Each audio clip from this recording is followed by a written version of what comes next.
জামাই ষষ্ঠী উপলক্ষে জামাই আজকে আমাকে সকাল সকাল চা করে এনে খাইয়েছে। আর এদিকে আমি রেডি হয়ে গেছি, ও রেডি হয়ে গেছে। তারপর আমরা আমার বাড়িতে চলে আসলাম। এই দেখো মা এখানে রান্না বসিয়ে দিয়েছে অলরেডি, আর এদিকে মশলা করছিল।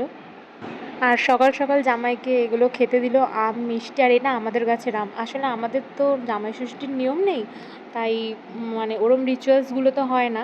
তো এই জন্য এমনি সকালের টিফিন দেওয়া হয়েছিল এটা।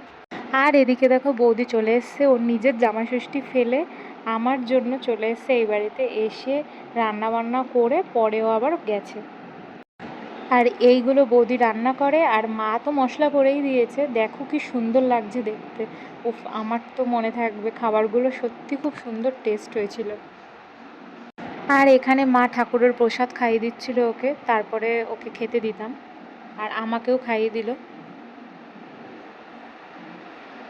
লাইফে প্রথমবার এরকমভাবে কারোর জন্য থালা সাজিয়েছি। আমি কখনো মানে থালা সাজাইনি, আর আমি ফটোতে অনেকের দেখেছিলাম এরকম সাজাতে, কিন্তু আমি যে নিজে এত ভালো করে সাজিয়ে ফেলতে পারবো থালাটা, সেটা আমি নিজেও কখনো ভাবতে পারিনি।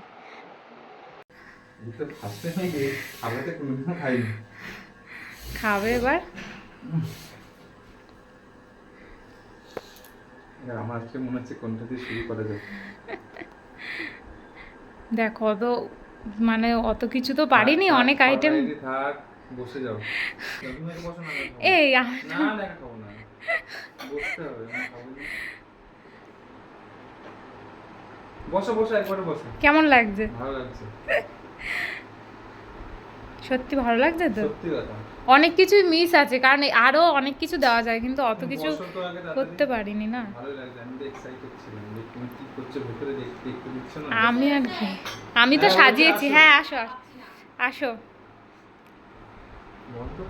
এটা হলো পরের দিন রাত্রেবেলা, মানে জামাই ষষ্ঠীর দিন আমি থেকে গেছি, সেদিনকে আর কোনো ভিডিও করিনি। তার পরের দিন রাত্রেবেলা বাড়ি আসার পথে এইটুখানি ভিডিও করি।